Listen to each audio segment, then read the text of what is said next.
주에 엄청나게 좋은 일이 있을 것입니다. 이번 주에 엄청나게 좋은 일이 있을 것입니다. 네. 저는 지난주에 그렇게 인사했어요. 우리 생애 가운데 정말 좋은 일이 이번 주에 있을 것이다. 그랬는데 우리 아내하고 저하고 같이 고백하기를 진짜 이번 주에 기적이 일어났다고, 너무너무 좋은 일이 있었다고 아침에 그렇게 인사했더니 하미라 집사님 무슨 좋은 일이 그렇게 있었냐고 물어보더라고요. 엄청나게 좋은 일이 있었어요. 이번 주에 또 새로운 기적을 맛보는 새로운 한 주간 되시기를 주님의 이름으로 축원합니다. 기대하시고 소망하세요. 부정적인 것을 그리지 말고 하나님 좋은 일이 있는 모습들을 그리도록 합시다.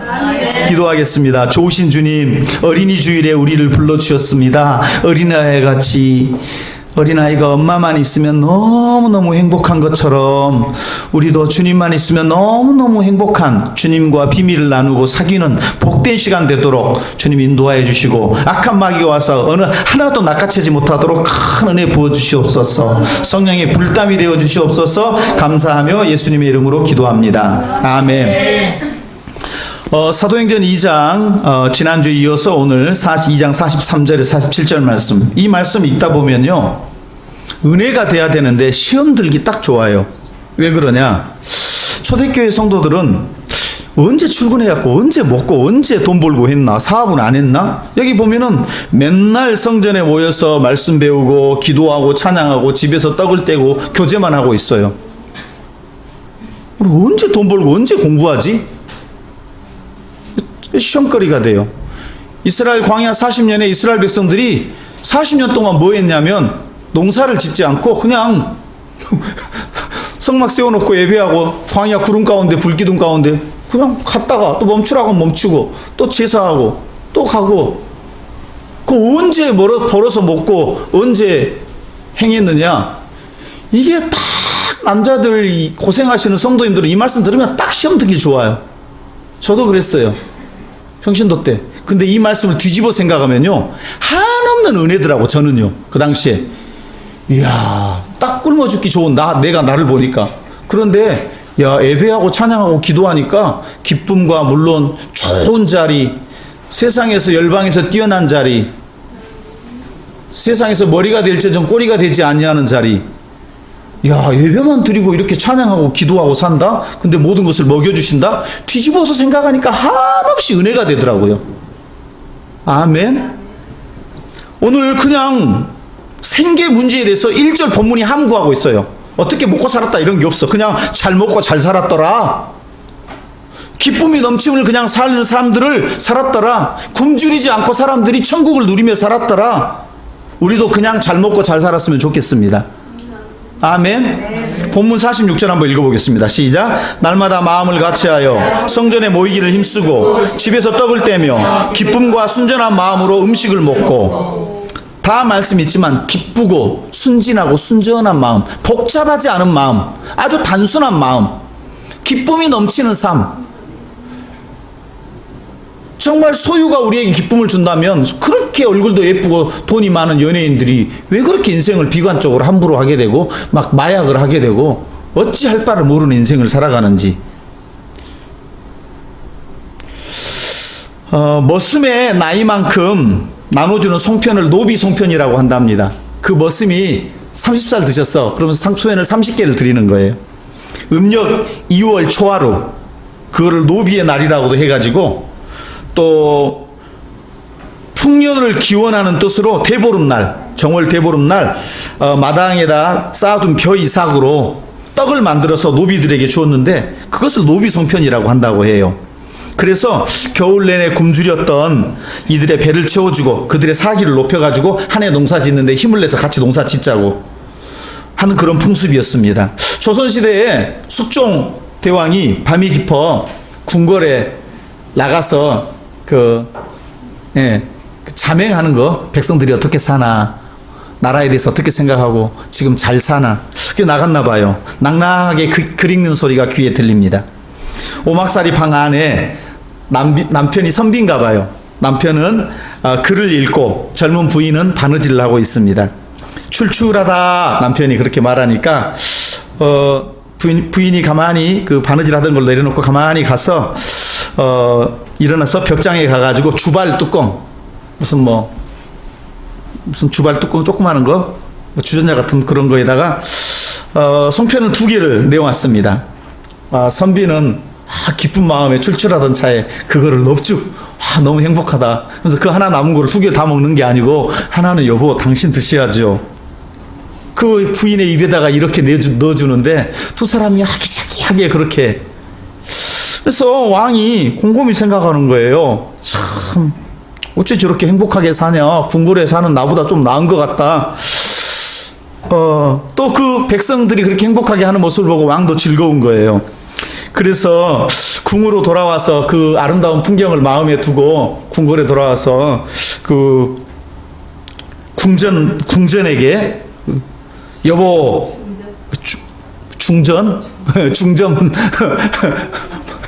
중전에게 여보 송편이 먹고 싶소. 기대할 때 어떤 마음을 가지고 기대를 했겠죠. 그 전가를 보냈는데 그랬더니 그 푼주라고 그 궁궐에서 다루는 큰 거기에다가 송편을 산더미처럼 싸가지고 그 인편에 보냈더래요. 그거를 지난밤 그 젊은 부부의 알콩달콩한 그 모습을 기대했던 왕은 그 푼주로 쌓아지는 송편을 보면서 내가 걔 돼지냐? 이거 처먹고 나를 돼지로 하냐? 그래서 화를 내면서 그 그릇을 내쳤다고 알아주는 사람이 그 그릇을 안 먹을란다 이렇게 했는데 아무도 그 속을 몰라줬다고 해요. 그래서 푼주의 송편 맛이 주발뚜껑 송편 맛만 못하다. 각종 산의 진미를 쌓아서 올렸지만 그 조그만 주전자 같은 게다 2개 넣고 먹는 그 맛보다 못하다. 그런 속담이 전해지고 있다고 합니다. 여러분은 처음 들어보는 속담이죠. 물질을 많이 가지고 있는 것이 중요한 것이 아니라 그 물질을 사용하는 사람의 마음이 어떤 상태인가가 굉장히 중요하다. 오늘 초대교회 본문, 오늘 본문에는 초대교회 성도들이 어떻게 그렇게 기쁘게 살 수 있었고, 오병이어 기적, 일어나지 않으면 굶을 수밖에 없는 탈탈 털리는 로마의 압제 아래, 요새 우리 같으면 나라에서 돈 이렇게 기초 무슨 뭐 이렇게 재난 뭐 해가지고 경기도에서 주고 고향에서 주고 또 국가에서 주고. 그래서 저도 안 사람하고 같이 여보 교회에서도 좀 성도들 그거 가지고 부자로 살지 못하겠지만 이 재난 저걸 해서 헌금만 맨날 받을 게 아니라 좀 드립시다. 한 가정에 한 5만 원씩이라도 돈 10만 원씩이라도 그걸 가지고 이 어려운 때를 그 마음으로라도 좀 위로받고 좀 이겨냈으면 좋겠다. 그래서 재직들하고 한번 의논하는 것도 괜찮겠다 그런 생각을 하게 됐어요. 초대교회 성도들은 어떻게 해서 그렇게 기쁨을 누리고 살았고 이런 가난 문제를 어떻게 해결하였나. 우리도 그렇게 살았으면 좋겠어요. 자, 먼저 성령을 받아야 됩니다. 38절 시작. 베드로가 이르되 너희가 회개하여 각각 예수 그리스도의 이름으로 세례를 받고 죄사함을 받으라. 그리하면 성령의 선물을 받으리니. 성령에 대해서는 지난주에 설교했으니까 성령을 받으면 생각들이 순전해지고 단순해져요.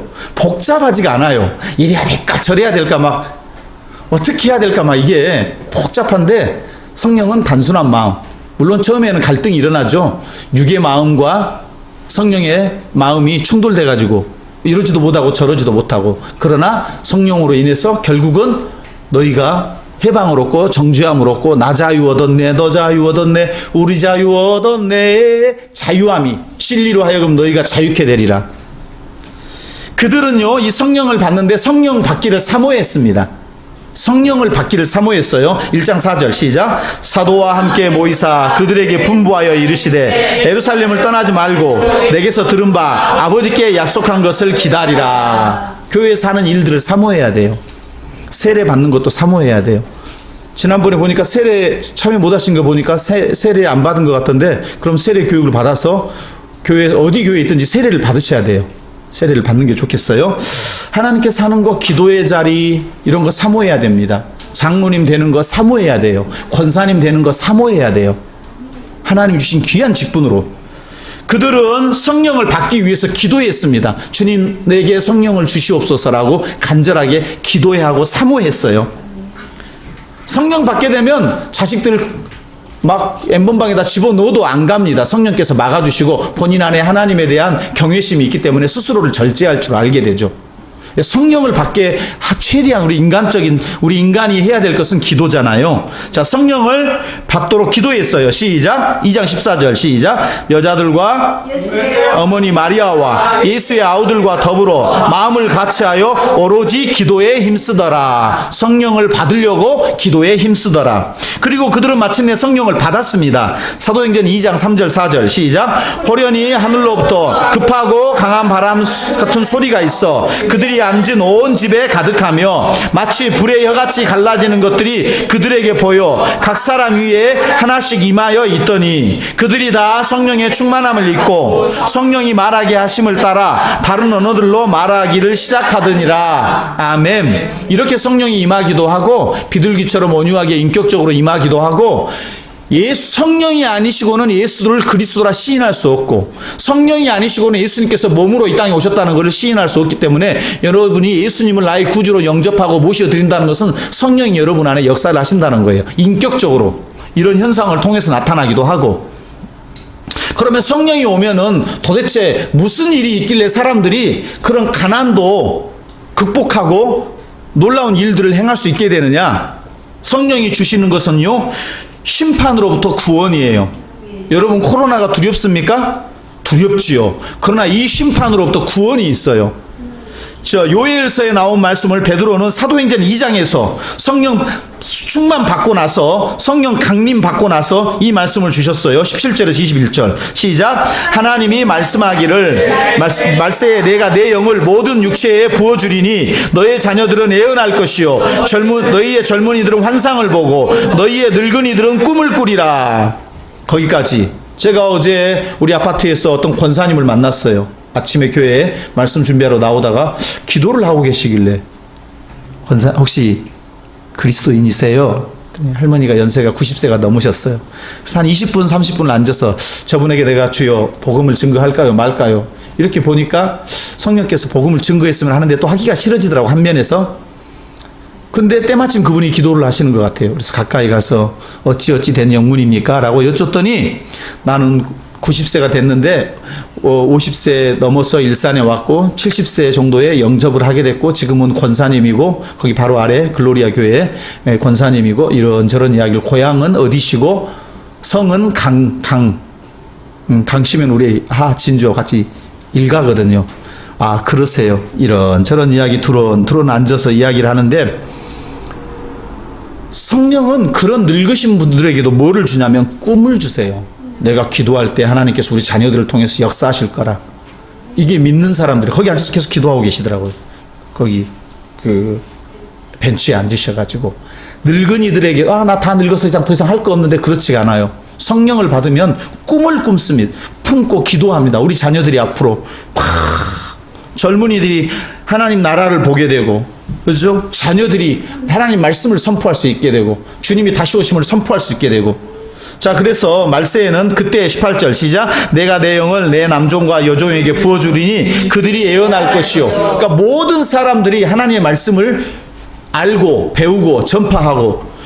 19절 시작. 또 내가 위로 하늘에서는 기사를 아래로는 땅에서는 징조를 베풀리니 곧 피와 불과 연기로다. 이 말씀은 어려운데요, 예수님 다시 오실 때 재림할 때 상황이에요.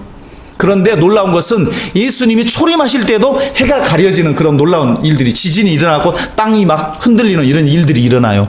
그러니까 예수님이 오신과 동시에 뭐가 시작이 되냐면 말세가 시작이 되고, 예수님이 오신과 동시에 뭐가 심판이 시작이 되고, 예수님이 오신과 동시에 초림하신과 동시에 뭐가 구원이 시작되는 거예요. 그러니까 우리 믿는 성도들에게는 코로나가 오고 앞으로 역병이 오고 기근이 오고 전쟁이 오고 엄청난 재앙들이 와도, 다윗 시대에도 인구조사다가 엄청난 재앙을 맞이하고 해도 두려워 떨지 말아라. 심판 가운데 내가 너희들을 반드시 구원해 주겠다. 아멘. 그 그러니까 이들이 성도들이 성령 안에서 엄청난 자유함을 누리기 때문에 기쁘게 예배하고 찬양하는 거예요. 20절 시작. 주의 크고 영화로운 날이 이르기 전에 해가 변하여 어두워지고 달이 변하여 피가 되리라. 실제로 마지막 종말의 때에 이 일이 일어나지만 예수님 초림할 때 이 일이 일어났단 말이죠. 다시 한번 누구든지 주의 이름을 부르는 자는 구원을 받으리라 하였느니라. 주님을 인격적으로 나의 구주로 영접하고 모셔드리는 사람들은 구원을 얻습니다. 그리고 그 구원받은 자들은 하나님이 원하신 합당한 삶을 살게 돼 있어요. 자, 이미 말세는 시작되었습니다. 이미 심판은 시작되었습니다. 이미 심판과 더불어서 우리 성도들은 구원을 동시에 시작하신 거예요, 하나님께서. 자, 실제로 심판이 예수님 돌아가실 때 시작돼 버렸어. 23장 누가복음 44절 45절 시작. 때가 제6시쯤 되어 해가 빛을 잃고 온 땅에 어둠이 임하여 제9시까지 계속되며 성소의 휘장이 한가운데가 찢어지더라. 엄청난 대낮에 어둠이 온 거예요. 자, 오전 12시부터 오후 3시까지. 그러면 오후 3시에 주님이 돌아가시면서 성전의 휘장이 확 찢기면서 이런 해가 빛을 잃어버리고 이미 다른 구조 안 보이지만 빛을 잃어버린 이런 일들. 그리고 마태복음 27장 50절 53절에 아주 신기한 기사가 적혀 있어요. 시작. 예수께서 다시 크게 소리 지르시고 영원히 떠나시니라. 이에 성소 휘장이 위에서 아래로 찢겨져 둘이 되고 땅이 진동하며 바위가 터지고. 종말론적인 심판. 이미 예수님 초림하실 때 심판이 일어난 건데 구원도 그때 일어나요. 시작. 무덤들이 열리며 자던 성도의 몸이 많이 일어나되 죽은 사람들이 일부 무덤에서 나와서 부활해버리는 그런, 부활이 아니고 엄격히 말하면 소생이죠. 왜냐하면 그들은 다시 또 죽게 되니까. 죽은 사람이 무덤에서 나와서 돌아다니는 일들이, 이거를 잠깐 맛배기로 보여주셨어요. 지금 이 시대에 이런 역사는 안 일으키시죠. 왜냐하면 이것은 종말에 있을 일들을 잠깐 보여주신 거예요. 이미 종말의 심판이 시작이 됐고 이미 종말의 구원이 이미 우리 안에 시작이 됐다는 거예요. 예수 그리스도의 초림으로 인해서 성령의 역사로. 그러니까 두려워하지 말라는 말이에요. 망할까 두려워하고, 사업이 안 돼버릴까, 몸이 아플까, 죽을까, 망할까, 끝나버렸다 두려워하지 말라는 말이에요. 자, 예수의 부활 후에 53절 그들이 무덤에서 나와서 거룩한 성에 들어가 많은 사람에게 보이니라. 그들의 육신의 눈으로 진짜로 살아난 사람을. 마태복음 특수 기록이에요. 특수 자료예요. 마태복음만 잠깐 이것이 이 기사가 마태복음에 기록되어 있다는 걸 처음 본 사람도 있어요. 뭐 마태복음에 이런 일들이 있었어? 예수님 돌아가실 때 성전 휘장이 찢길 때 햇빛이 비를 잃고 달빛이 비를 잃었을 때 그때 휘장이 찢기자마자 이런 놀라운 일들이 실제로 일어났는데 마지막 때 구원을 한번 보여주신 거란 말이에요. 힘을 내란 말이에요, 성도 여러분. 이렇게 구원으로부터, 두려움으로부터, 망할까, 혹시 끝나버리지 않았나 내 인생이, 이런 두려움으로부터 자유케 하심을 하나님 우리에게 선물로 주신 그 성도들이 기쁨으로 어떤 환난이 와도 이겨낼 수 있는 기쁨을, 불의 능력, 성령의 능력을 받게 된 그들이 하게 된 일이 있어요. 천국을 기쁘게 살아가는데 4가지를 냈어요. 첫 번째가 성경 공부, 두 번째가 교제, 세 번째가 성찬, 네 번째가 기도. 자, 다시 한번 같이 42절 시작. 그들이 사도의 가르침을 받아 서로 교제하고 떡을 떼며 오로지 기도하기를 힘쓰니라. 사도의 가르침을 받았다. 사도는 자기 인간적인 생각을 가르친 게 아니에요. 예수님의 생애와 예수님의 구원 사역과 예수님의 가르치심, 예수님의 행하심, 오로지 복음만을 증거한 거예요. 오로지 복음을, 예수 그리스도의 복음만을 증거했기 때문에 기적이 나타난 거예요. 그래서 우리 성도들은 하나님 말씀을 배우기에 힘써야 돼요. 둘 중에 하나, 내가 배우든지 부족하면, 내가 알면 어떻게 하든지 가르치든지. 아멘. 부지런히 배우시고 또 어떻게 하고 부지런히 가르치시고. 배우지도 않고 가르치지도 않고 그러면 안 된다. 하나님 말씀 배우기에 부지런히 힘써야 된다. 자, 두 번째, 서로 교제하였습니다.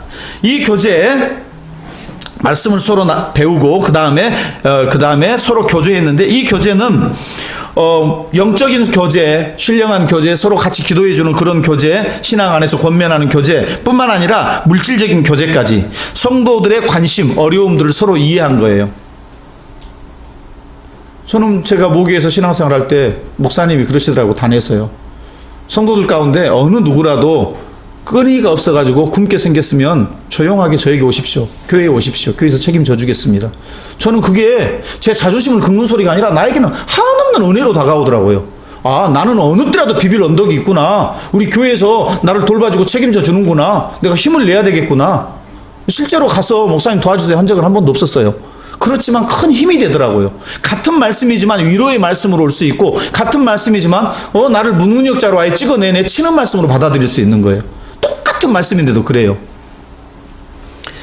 자, 교제하였습니다. 교제는 서로 주 안에서 삶을 나누고 자녀들에 대해서 나누고 기도 제목을 나누고, 세 번째 떡을 뗐습니다. 이 떡을 뗐다라는 것은 당시에는 애찬식과 성찬식 두 가지를 했는데, 애찬식은 뭐냐면 가난한 사람들이 먹을 게 없을 거 그거를 좀 가진 자들이 먼저 나와서 식탁을 차려놓고 같이 다 잡수시고 끝나고 나면 성찬식을 따로 했어요. 근데 나중에 이게 문제가 많이 되기 때문에 이제 초대교회에서 점점 애찬식은 없애고 성찬식만 되고, 여기에서도 주로 원어적으로는 성찬만 의미합니다. 그래서 초대교회의 성도들은 모일 때마다 예수의 죽으심을 기념하여 성찬을 행했다는 거죠. 모일 때마다 성찬식을 했어요. 성찬식은 많이 할수록 좋습니다. 우리 교회는 보통 4번 하죠. 절기 때 세례 교육과 더불어서 세례하고. 그러나 성찬식을 할 수 있으면 많이 하는 것이 좋다. 네 번째, 그들은 기도했습니다. 초대교회의 특징입니다. 기도하기를, 기적이 일어났는데 우리 집에 저랑 안사람이랑 기도하기를 시작했어요. 그리고 어떤 풀지 못한 어떤 관계의 문제가 풀렸어요. 아멘. 제가 너무너무 내 스스로 봤을 때 이렇게 못마땅하냐 그랬는데, 금요 심야 때 막 통성으로 기도하다가 너무너무 극률하게 여겨지는, 불쌍하게 여겨지는 그런 마음을 하나님께서 제 안에 선물로 주시더라고요. 금요일날 저녁에 기적이 일어났어요. 제 생애 가운데. 그러면서 내가 주회전에서 좀 더 자면서 기도 더 해야 되겠다. 그래서 어제는 교회에서 자면서 이불을 안 덮고 잤더니 막 어깨가 쑤시고 허리가 쑤시고 막 그래요. 그래도 연습 많이 했잖아요. 작년 여름에 계속 교회에서 잤으니까. 작년 여름에 그때 그 은혜로 다시 한번 일어서야 되겠다. 기도. 초대교회가 역동성을 가질 수 있었던 것은 바로 기도가 뒷받침되었기 때문이에요. 예수님의 기도의 권면에 따라 그들은 기도했습니다. 사도행전 자체가 기도행전, 성령행전이라고 봐도 될 정도로 기도가 풍성합니다. 그러나 복음서 안에 기도가 또 풍성하죠. 예수님께서 마태복음 7장 7절에 시작, 구하라 그리하면 너희에게 주실 것이요, 찾으라 그리하면 찾아낼 것이요, 문을 두드리라 그리하면 너희에게 열릴 것이니. 아멘. 내가 정확하게 필요한 걸 하나님 앞에 구할 수 있다는 것은 엄청난 은혜예요. 두 번째, 26장 41절 시작, 시험에 들지 않게 깨어 기도하라 마음에는 원이로되 육신이 약하도다 하시고.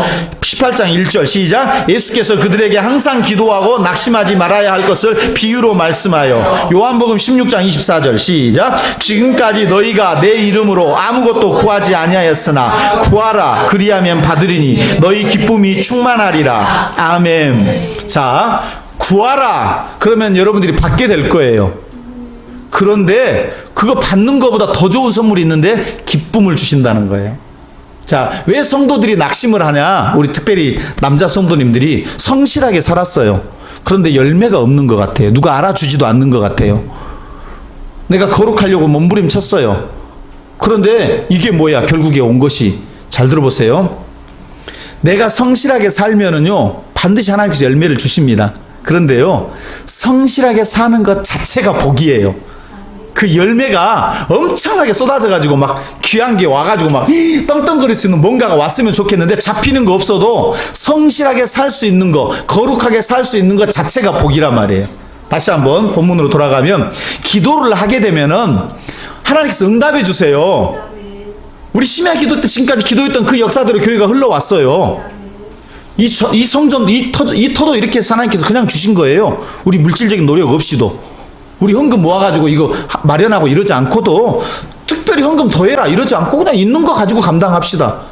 하나님께서 기적을 베풀어 주셨는데, 우리 금요 심야 때 기도한 기도들 따라 하나님께서 교회를 세워주셨는데, 자 보세요. 기도를 하면은, 기도를 하는 것 자체가 복이에요. 선물은 따로 와요, 응답이. 그런데 기쁨이, 기도하고 주님과 교제하고, 여러분 그 정말 좋은 분하고 같이 교제하고, 정말 그런 분들하고는 같이 있기만 해도, 차 한 잔만 하기만 해도 같이 앉아서 바라만 봐도 좋잖아요. 그분이 나에게 엄청난 선물을 해주고 그러면 좋겠지만 선물 안 해줘도 존경할 만하고 흠모할 만한 사람은 같이 뭐 식사만 해도 너무 좋잖아요. 유명한 워런 버핏이나 이런 사람하고 점심 한 끼 하려면은 몇천 달러 갖다 드려야 점심 한 끼 식사하고 무슨 투자 정보를 주는데, 그보다 더 훌륭하신 만왕의 예수님과 함께 같이 교제만 하고 그분 안에서 기도할 수 있다는 것 자체만 해도 숨통이 트여지고, 우리는 너무너무 어렵고 힘들고 고통스러워도 기도할 수 있는 것 자체만 가지고도 이 병목 현상처럼요 꽉 막혀가지고 있는데, 그 모래 하나만 탁 트이면은 쭈르르 또 풀리기 시작하는 것처럼, 기도라는 것은 우리 막힌 숨통에 이 혈관에 이 중풍이 올라 그럴 때 하나 딱 그 혈석을 제거해 주는 거예요. 그래서 또 뚫어지게 하는 거예요. 아멘. 우리 프린터가 새 걸로 샀는데 또 노란색 잉크가, 꼭 저런 잉크들은 노란색이 막히거든요. 그런데 거기를 자꾸 노란색을 자꾸 사용해주고 종이를 꼭 낭비하는 것 같아요. 노란색을 맨날 틀어줘야 되니까. 그런데 그렇게 할수록 프린터가 잘 작동이 되고 좋은 성능이 오히려 된다는 거예요. 기도는 낭비인 것 같지만은 오히려 우리 삶에 윤택해지고, 기도하는 시간에 투자하는 것을 아까워하면 안 됩니다. 기꺼이 시간을 투자하고 몸을 들여서 기도하셔야 됩니다. 자, 그래서 기쁨이 충만하게 된, 그래서 물질이 많아지면 기쁨이 된다? 그거는 잠시 잠깐이에요. 또 갈증이에요. 금방 사라져버려요. 근데 기도할 때는 영생의 기쁨들이 쉬지 않고 계속해서 넘치는 거예요. 이게 하나님의 공식이기 때문에 이 공식을 피해서 내가 다른 방법으로 기쁨을 회복할 수 있는 방법이 없어요. 다른 걸 아무리 많이 해도 안 되고, 1차적으로 기도를 해야 되고, 그리고 기도가 응답되는 걸 또 맛보면서 더 은혜 받게 되고, 또 그 기도를 통해서 많은 사람들을 유익하게 해줄 수 있으니까 더 기쁨이 충만하게 되고, 그래서 받은 자는 더 받게 되고, 없는 자는 점점점 더 잃게 되고, 이게 기도의 원리라는 거죠. 기도의 맛을 아는 거죠. 아, 그래서 나도 기도해야 되겠다, 이런 마음들이 성령 안에서 여러분들에게 막 그런 마음들이 주어집니까? 아, 나 기도해야 되겠구나, 그래야 좀 기쁨이 회복되겠구나.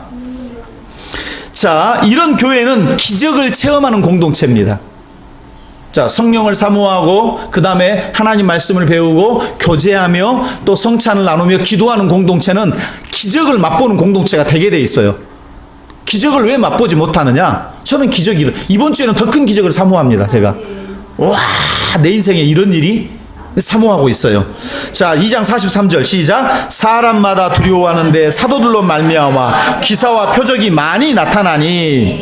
여기 사람마다는 누구를 말하냐면요, 두려워하는 사람, 믿는 사람, 호의 피스티온테스라는 사람과 대조되는 믿지 않는 사람들을 전체 총칭, 안 믿는 사람들, 특별히 유대인들을 말해요. 불신, 기독교로 예수를 믿지 않는 유대인들, 즉 예수님을 잡아 죽였던 유대인들을 포함한 모든 사람들, 디아스포라들, 모든 사람들, 유대인 흩어져 가지고 각국에서 유월절 지키려고 왔던 모든 사람들, 이 사람들이요 두려움을 갖게 되는데, 이 두려움이라는 것은 인간적인 두려움이 아니에요.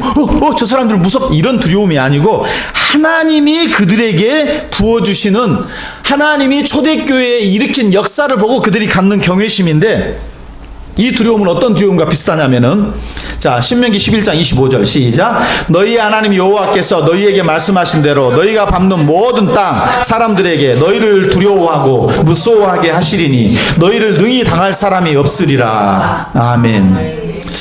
주님, 저를 주의 종으로 불러주셨잖아요.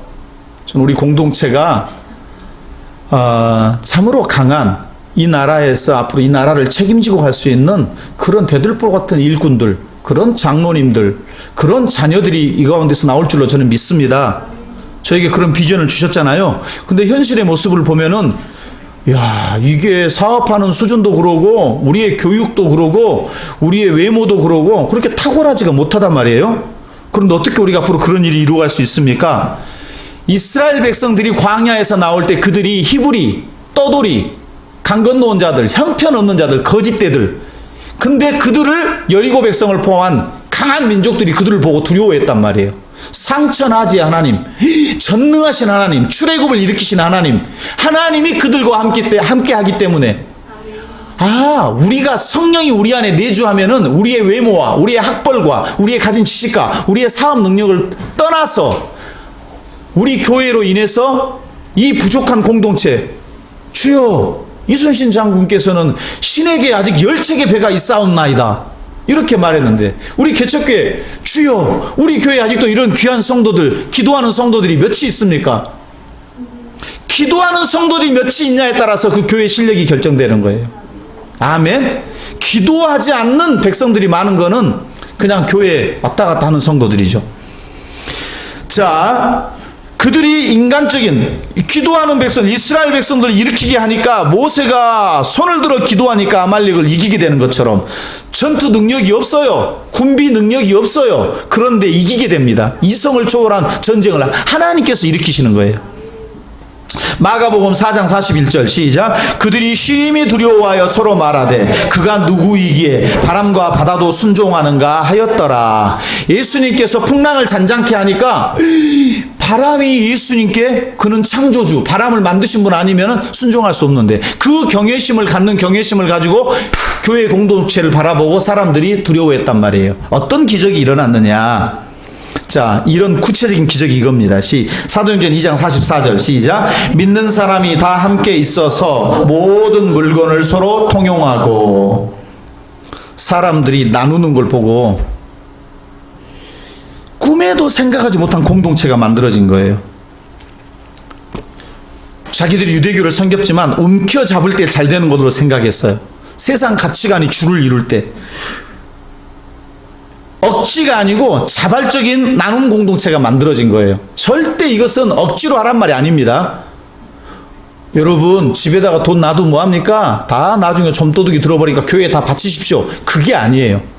자기가 아까 말했던 예수님 초림 때 시작했던 구원의 감격, 종말에 올 때 이 구원을 받을 그 구원의 감격, 자기 스스로 자발적으로 이렇게 행했다는 게 이 공동체를 보고 이방 사람들이 유대인들이 하나님을 경외하는 그 경외심을 갖게 된 거예요.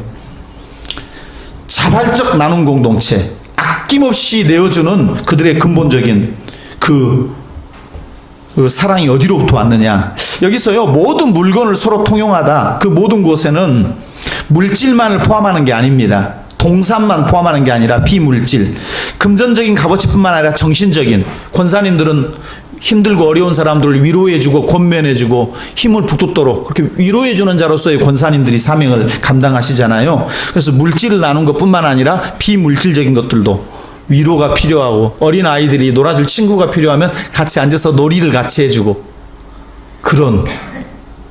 이런 역사가 나타났단 말이에요. 우리 교회도 일부 이런 은사들이 많지요. 앞으로 더 풍성하게 해줄 줄로 믿습니다. 2장 45절 또 시작. 또 재산과 소유를 팔아 각 사람의 필요를 따라 나눠주며. 이것을 단회적으로 한 번 하는 게 아니라 많은 사람들이, 초대교회 성도들이 많은 사람들에 의해서 지속적으로 이 일들이 일어나고 있어요. 즉 120문도 성도 안에 마가 다락방의 소유 마리아, 마가의 엄마는 꽤 부자 엄마예요. 꽤 마가는 좀 있는 집 아들이에요. 그 120문도 안에서 이런 기적들이 일어난 거예요. 가진 자들이 빈자들을 향해서 내어준 거죠. 자발적으로. 지금 우리나라도 국가 재난 이런 거를 좀 많이 가진 자들이 핸드폰 사업을 해서 많이 번 사람들이 그 핸드폰을 백성들이 사줬기 때문에 다시 베풀어주는 이런 소득 분배를 일부 해주고 있잖아요. 자, 이런 공동체들이 자, 어떤 일이 일어나느냐. 자, 구원에 대한 감격, 성령의 충만함을 입고 소유를 나누기 시작하니까 자, 46절 시작. 날마다 마음을 같이하여 성전에 모이기를 힘쓰고 집에서 떡을 떼며 기쁨과 순전한 마음으로 음식을 먹고. 마음을 같이해서 날마다 모였어요.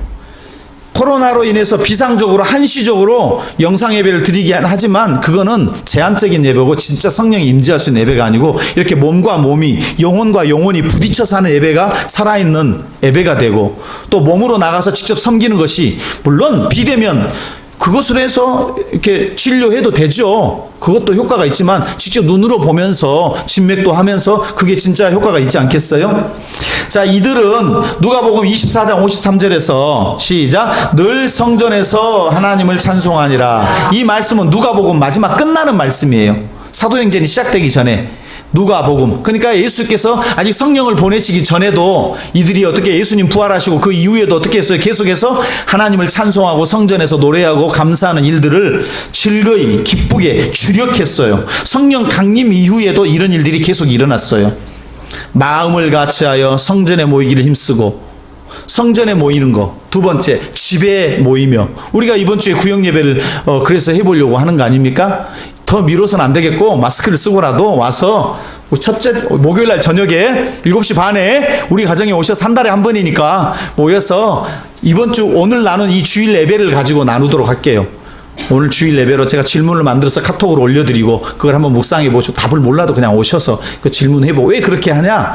여러분이 이 주중에 가정예배를 드리고 싶을 때, 가정예배를 드실 때 주일 본문을 가지고 가정예배 식구들하고 말씀을 나누고 제가 매 주마다 카톡에다 질문을 올려드리면 그걸로 하고 같이 기도하고 기도 제목 내놓고 감사하고 그렇게 했으면 좋겠다. 자, 결론입니다. 진정한 기적은 불신자들에게서 칭찬을 듣는 일입니다. 아무도 아멘 안 하시네요. 자, 사도행전 2장 47절 시작.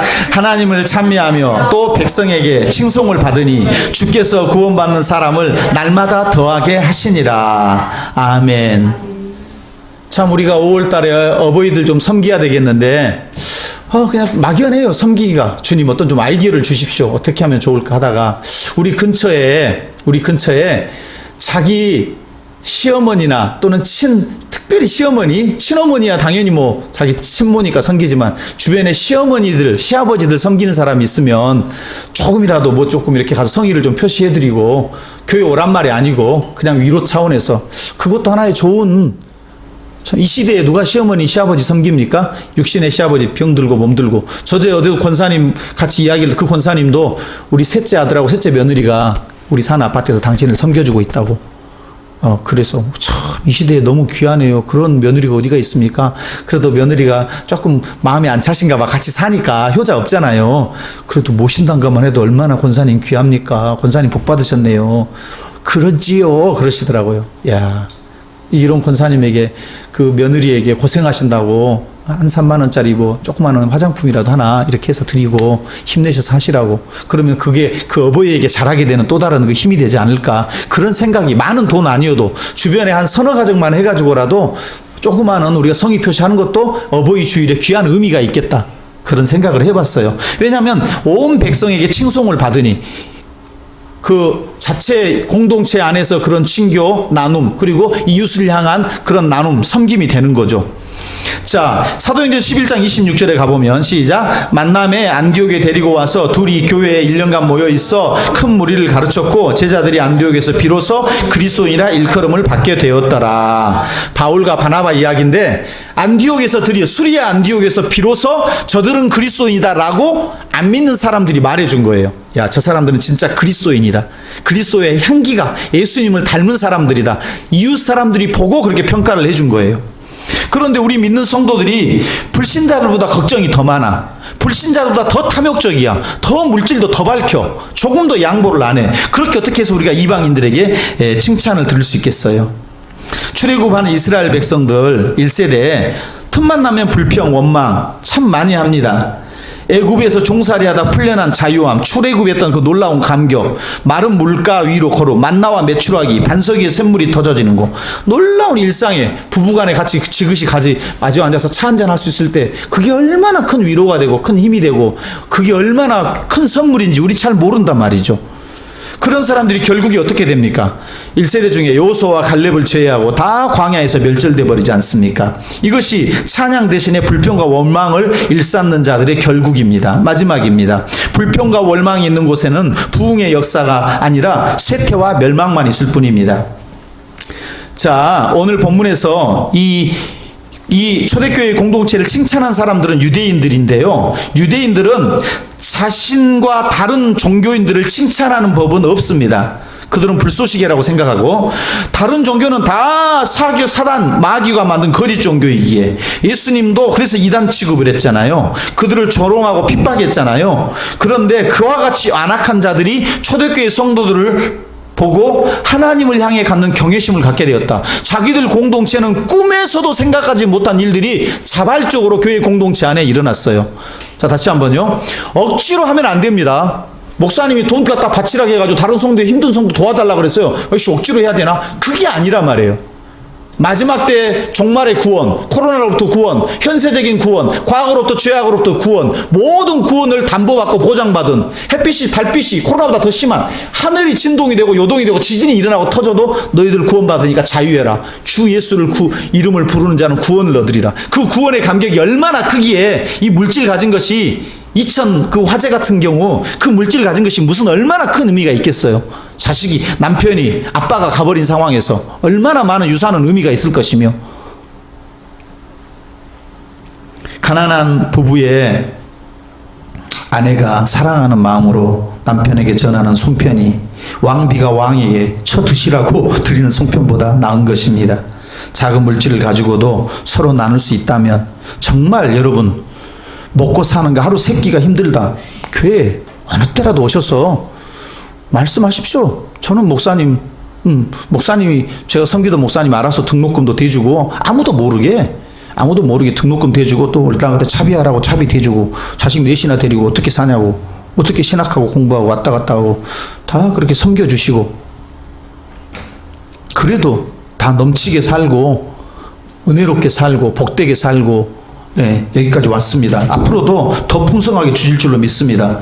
오늘이 내 인생에 나는 최고로 복받은 날인가 동시에 가장 적게 복받은 날이에요. 앞으로 더 복 주실 날이 더 많을 거라고 저는 확실히 믿습니다. 이제 제 인생은 시작이에요. 아멘. 무한대로 주실 거라고 저는 믿습니다. 앞으로. 아멘. 힘을 내세요. 오늘이 여러분 복받은 거에 최고치예요, 최저치예요? 최고로 주셨지만 오늘이 최저치예요. 오늘 이후로 내일 모레 이번 주에 일어날 기적을 사모해봐요. 느닷없이 변화된 놀라운 사랑하는 남편의 모습을 보게 될 것이고, 느닷없이 자녀들이 아빠 엄마 효도하는 진심으로 인격에서 우러나오는 자발적인, 느닷없이 성도들이 어려운 형편들이 있는 사람들을 서로 나누게 되고, 아 교회에 와서 저렇게 헌신적으로 힘들게 섬기다가 좀 어려움을 당했구나, 뭐 필요한 거 없는지 살펴주고. 아멘. 많은 물질을 가지고도 나눌 줄 모른다면 거기가 바로 지옥이죠. 물질이 하나님의 사랑을 드러내온 도구로 쓰임받는 교회, 그런 가정, 그리고 나아가서 불신자들에게도 칭찬받는 그런 교회가 되도록 합시다. 기도하겠습니다.